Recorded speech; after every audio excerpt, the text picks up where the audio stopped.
لبيك لا شريك لك لبيك إن الحمد والنعمة لك والملك لا شريك لك لبيك اللهم لبيك لبيك لا شريك لك لبيك إن الحمد والنعمة لك والملك لا شريك لك۔ مولانا حسین احمد ملی رحمۃ اللہ علیہ ایک تعارفی خاکہ 1946 تا 13 نومبر 2015 بروز جمعہ۔ معلم الحجاج مولانا حسین احمد ملی مرحوم کا پورا نام حسین احمد ابن حاجی نور محمد تھا۔ آپ انڈیا کے صوبہ مہاراشٹر میں ناسک ضلع کے ایک صنعت پارچہ بافی کے لیے مشہور شہر مالیگاؤں میں 1946 میں پیدا ہوئے۔ آپ کے والد نور محمد بابو سیٹ چونے والے کے نام سے مشہور تھے اور محلہ بھی چونا بھٹی کہلاتا ہے۔ آپ کے خاندان نے صوبہ اتر پردیش سے ہجرت کر کے مالیگاؤں سکونت اختیار کر لی تھی۔ آپ نے 1973 میں مالیگاؤں شہر کے ہی مہاراجہ سیا جی رائے گائیکواڑ کالج سے بی.کام کی ڈگری حاصل کی۔ اس دوران آپ ٹائپ رائٹنگ ڈپلومہ اور لوکل سیلف گورنمنٹ ڈپلومہ سے بھی سرفراز کیے جا چکے تھے۔ اس سے قبل 1965 میں مہد ملت سے فراغت کے بعد صوبہ مہاراشٹر سے جامعہ ازہر مصر میں اعلیٰ تعلیم کے لیے جن دو طلبہ کا انتخاب ہوا ان میں سے ایک مولانا حسین احمد ملی بھی تھے، لیکن اس دوران عرب اسرائیل تنازع شروع ہو گیا اور مصر عربوں کی قیادت کر رہا تھا، اس لیے مولانا حسین احمد ملی جامعہ ازہر مصر نہیں جا سکے اور LSGD ڈپلومہ کی بنیاد پر مالیگاؤں میونسپل میں ملازم ہو گئے۔ والد کے منع کرنے پر آپ نے بعد میں یہ ملازمت چھوڑ دی۔ اس کے بعد auditor and chartered accountant course میں داخلہ لے کر ممبئی میں چند سالوں تک تعلیم حاصل کرتے رہے۔ اسی اثنا اپنے اساتذہ مولوی محمد عثمان وغیرہ سے ملاقات کے لیے گئے اور پوچھے جانے پر اپنی تعلیمی مصروفیات اور مستقبل کے عزائم کے بارے میں بتایا تو اساتذہ نے بینکنگ اور سرکاری ملازمت سے کنارہ کشی کا مشورہ دیا، جس کو قبول کرتے ہوئے انہوں نے اپنے تعلیمی سفر کو اسی جگہ ختم کیا اور مالیگاؤں شہر واپس آ کر مدرسہ مہد ملت میں انگریزی زبان کے مدرس ہو گئے۔ تقریباً 10 سال آپ نے بلا معاوضہ یہ خدمت انجام دی۔ 1969 میں ایک علمی خاندان کے مولوی صوبان کی دختر اور عالمہ طاہرہ صوبان سے آپ کی شادی ہو چکی تھی۔ آپ کی اہلیہ اب تک یعنی اپریل 2016 تک لڑکیوں کی پہلی دینی دستگاہ جامعۃ الصالحات میں شیخ الحدیث کے عہدے پر فائز رہی۔ مولانا حسین احمد ملی نے پہلا حج اپنے والدین کی گود میں کیا تھا، لیکن بلوغت کے بعد 1980 میں انہوں نے دوسرا حج کیا، جس کے دوران انہوں نے عازمین حج کو مسائل کا علم نہ ہونے کے سبب انہیں غلط طریقہ سے ارکان کی ادائیگی کرتے ہوئے پایا۔ بس انہیں یہ خیال پیدا ہوا کہ اس وقت تک زندگی میں صرف ایک بار ادا کیا جانے والا فرض بھی اگر لوگ ضائع کر دیں تو اس مشقت اور اسراف کا کیا فائدہ ہوگا۔ اور پھر انہوں نے غربات مسجد مالیگاؤں میں 1981 میں حج کلاس شروع کی، جو کہ 2015 تک حج سے قبل 2 مہینہ ہر سال جاری رہتی تھی۔ مالیگاؤں کے علاوہ مہاراشٹر کے ناگپور، ایولا اور دیگر 7-8 شہروں میں بھی آپ کو حج کلاس کے لیے مدعو کیا جاتا تھا۔ مولانا موصوف کے دیوبندی مکتبہ فکر کے علماء سے قریبی روابط تھے۔ شہر کے کچھ نوجوانوں کو احساس تھا کہ مولانا اپنی طبعی عمر کو پہنچ رہے ہیں اور ان کے بعد حج کلاس کا یہ سلسلہ بند ہو جائے گا، اس لیے انہوں نے غربت مسجد انتظامیہ اور مولانا مرحوم کو راضی کیا کہ وہ حج کلاس کی ویڈیوگرافی کرنے دیں، اور بادل نخواستہ ادھر سے منظوری ملنے پر یکم شعبان 1433 ہجری سے ویڈیوگرافی شروع ہوئی۔ انہی نوجوانوں کی انجمن محبان حجاج کی پیشکش زیر نظر مولانا موصوف کے حج کلاس پر مبنی ڈاکومنٹری فلم ہے طریقہ حج، عمرہ و زیارت، فرائض و واجبات، سنن و آداب اور فضائل کی رعایت کے ساتھ حنفی مسلک کے مطابق۔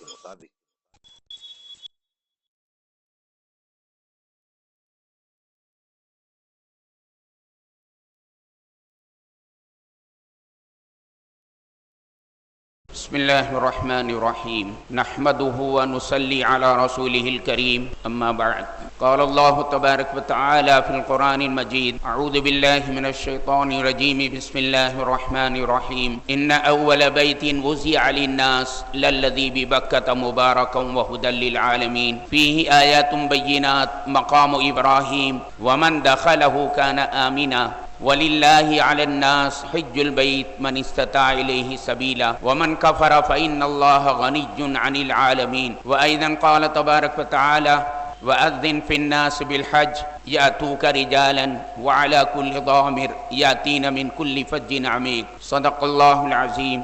وقال النبی صلی اللہ علیہ وسلم الحج المبرور لیس له جزاء الا الجنہ او کما قال علیہ الصلاۃ والسلام۔ وأيضا قال علیہ السلام من حج للہ فلم يرفث ولم يفسق رجع كيوم ولدت امه او کما قال علیہ الصلاۃ والسلام۔ محترم بھائیو، آپ حضرات مبارکباد کے قابل ہیں۔ اللہ رب العزت نے آپ کا انتخاب کیا ہے اپنے گھر کا مہمان بنانے کے لیے۔ آپ کو اللہ رب العزت کی بارگاہ میں سجدہ شکر ادا کرنا چاہیے۔ جتنا بھی آپ شکر ادا کریں وہ کم ہے۔ انسان مختلف مقاصد سے اس دنیا میں سفر کیا کرتا ہے، لیکن یہ سفر جو آپ حضرات کا مکہ مکرمہ کی طرف ہو رہا ہے، مدینۃ النبی کی طرف ہو رہا ہے، یہ انتہائی بیش بہا، انتہائی قیمتی، انتہائی محتم بالشان یہ سفر ہے۔ آخرت کے اعتبار سے مالدار وہ شخص ہے جس کے پاس نیکیوں کا ذخیرہ ہو، اور اللہ رب العزت کی طرف سے عطا کردہ نعمتوں کا وہ اتنا ہی زیادہ مستحق ہے۔ آپ کا یہ سفر آخرت کے اعتبار سے نیکیاں جمع کرنے کا، نیکیوں کا ذخیرہ جمع کرنے کا ایک بہترین ذریعہ۔ اللہ کے رسول صلی اللہ علیہ وسلم نے اس سفر میں ملنے والی قدم قدم پر جو نیکیاں آپ کو ملیں گی وہ آخرت کے اعتبار سے بہترین سرمایہ بنے گی۔ بس جب یہ سفر آپ کا انتہائی قیمتی اور انمول سفر ہے تو اسی کے اعتبار سے اس بات کا خیال بھی آپ کو رکھنا ہے کہ اس سفر کا کوئی لمحہ، کوئی منٹ اور کوئی سیکنڈ آپ کا ایسا نہ گزرے جسے یہ کہا جائے کہ آپ کا یہ وقت ضائع ہو گیا۔ جہاں ہر قدم پر آپ کو نیکیاں مل رہی ہیں، اور جو جتنا زیادہ اخلاص کے ساتھ اس عمل کو کر رہا ہے اس کے اعتبار سے اس کا اجر اور ثواب بڑھتا جا رہا۔ تو اپنی اوقات کی قدر و قیمت کو آپ محسوس کریں۔ آپ کا یہ سفر زیادہ سے زیادہ 40-42 دن کا سفر ہے۔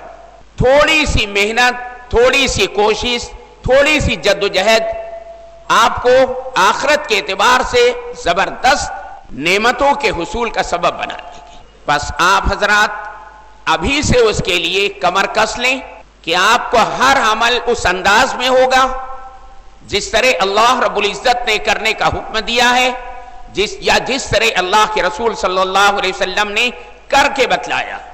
یاد رکھیں، ہمارے آقا صلی اللہ علیہ وسلم کی سنت یہی ہے کہ جب آپ اپنے سفر کا آغاز کرتے تھے آپ کا سفر مسجد سے شروع ہوتا تھا، اور جب اختتام ہوتا تھا اس سفر کا وہ بھی مسجد پر ہوتا تھا، تو مسجد سے سفر کا آغاز ہونا اور مسجد پر ہی سفر کا اختتام ہونا یہ سنت ہے۔ خوب اچھی طرح سمجھ لیں، جس دن آپ کو اپنے گھر سے اس بیش بہا سفر کے لیے نکلنا ہوگا تو اس کا صحیح طریقہ یہ ہے کہ آپ وضو کر کے پہلے اپنے مکان میں 2 رکعت نماز نفل ادا کریں، اللہ کی بارگاہ میں دعا کر لیں، اللہ توفیق دے تو گھر سے نکلنے سے پہلے آپ آیت الکرسی پڑھ لیں، اگر یاد ہو تو سورہ انا انزلنا پڑھ لیں جو 30ویں پارے کی بڑی چھوٹی سی سورت ہے۔ اس کے بعد آپ اپنے گھر سے باہر نکلیں اور پھر اس مسجد میں جائیں جس مسجد میں آپ 5 وقتہ نماز کا اہتمام کرتے ہیں، مسجد میں 2 رکعت نماز تحیۃ المسجد پڑھیں، اس میں بھی اس بات کی کوشش کریں کہ پہلی رکعت میں قل یا ایھا الکافرون پڑھا جائے، دوسری میں قل ھو اللہ احد پڑھا جائے، اس لیے کہ قل یا ایھا الکافرون میں کفر اور شرک کی نفی کی گئی ہے، اور قل ھو اللہ احد میں اللہ کی وحدانیت اور اس کی ذات و صفات کا اقرار۔ ورنہ آپ کو اختیار ہے قرآن کریم کی چاہے جس سورت کو آپ ان 2 رکعتوں کے اندر پڑھ سکتے ہیں۔ اس کے بعد یہ بھی اختیار ہے کہ مسجد میں ہی دعا کر لیں اور وہیں سے آپ اپنے سفر کا آغاز کر دیں، اور یہ بھی آپ کو اختیار ہے کہ مسجد سے نماز پڑھ کے آپ اپنے گھر کے پاس آ جائیں اور وہاں دعا کر کے اپنے سفر کا آغاز کریں، لیکن کوشش کریں کہ مسجد سے لوٹ کے آنے کے بعد آپ اپنے گھر میں داخل نہ ہوں، ورنہ یہ سنت چھوٹ جائے گی، آپ کے سفر کا آغاز مسجد سے ہوگا۔ اللہ توفیق دے تو روانگی سے پہلے آپ کسی قدر صدقہ بھی کریں، کہ رسول عربی صلی اللہ علیہ وسلم کا ارشاد ہے الصدقۃ تطفئ غضب الرب، صدقہ اللہ کے غضب کو ٹھنڈا کر دیتا۔ ظاہر بات ہے کہ جب آپ اپنے سفر کے لیے روانہ ہوں گے، آپ کے تمام عزیز و اقارب اور رشتہ دار، آپ کے دوست احباب، آپ کے اہل محلہ اور پڑوسی یہ آپ کو رخصت کرنے کے لیے آئیں گے، اس موقع پر بھی آپ کو انتہائی مختصر اور انتہائی جامع دعا پڑھ لینا چاہیے۔ جب آپ اپنے ماں باپ سے، اسی طرح اپنے بہن بھائیوں سے، اپنے معصوم بچوں سے، یعنی قریبی اقربا سے آپ رخصت ہونے لگیں، اس وقت آپ کو رسول کریم صلی اللہ علیہ وسلم کی بتائی ہوئی اس دعا کو پڑھ لینا چاہیے، استودعکم اللہ الذی لا تضیع ودائعہ، میں تمہیں اس اللہ کے سپرد کرتا ہوں جس کی سپرد کی ہوئی امانتیں ضائع نہیں ہوا کرتی۔ اور جب آپ اپنے دوست احباب سے، اہل محلہ سے، یا جن سے آپ کے کاروباری تعلقات ہیں ان سے آپ رخصت ہونے لگیں، اس وقت آپ پڑھ لیں استودعکم اللہ دینکم و ایمانکم و خواتیم اعمالکم۔ ایمانکم کے بجائے امانتکم بھی کہا جا سکتا ہے، چاہے اس طرح پڑھیں چاہے اس طرح پڑھیں۔ انتہائی مختصر، انتہائی چھوٹی دعا ہے، لیکن ثمرات کے اعتبار سے، نتائج کے اعتبار سے بہت ہی مفید۔ جس گاڑی کا آپ نے انتظام کیا ہوگا بمبئی جانے کے لیے، یقیناً وہ گاڑی آپ کے مکان کے قریب ہوگی، اس وقت بھی آپ کو یاد رکھنا ہے کہ سفر کی 7 سنتوں کا اہتمام کیا جائے، انتہائی آسان، انتہائی مختصر، اور اس سنت کو زندہ کرنے میں کوئی تکلیف یا کوئی مشقت آپ کو برداشت نہیں کرنا پڑے۔ جب آپ اس سواری پر، اس گاڑی پر سوار ہونے لگے، پہلے دایاں پیر اس کے زینے پر رکھ دیں، بسم اللہ پڑھ لیں، یہ سفر کی پہلی سنت۔ اپنی سیٹ پر آپ بیٹھ گئے، الحمدللہ پڑھ لیں، یہ سفر کی دوسری سنت ہے۔ جب گاڑی چلنے لگے تو قرآن کریم کی وہ چھوٹی سی آیت سبحان الذی سخر لنا ھذا وما كنا له مقرنین وانا الی ربنا لمنقلبون، اسے پڑھ لیں، یہ تیسری سنت ہے۔ 3 مرتبہ آپ پڑھیں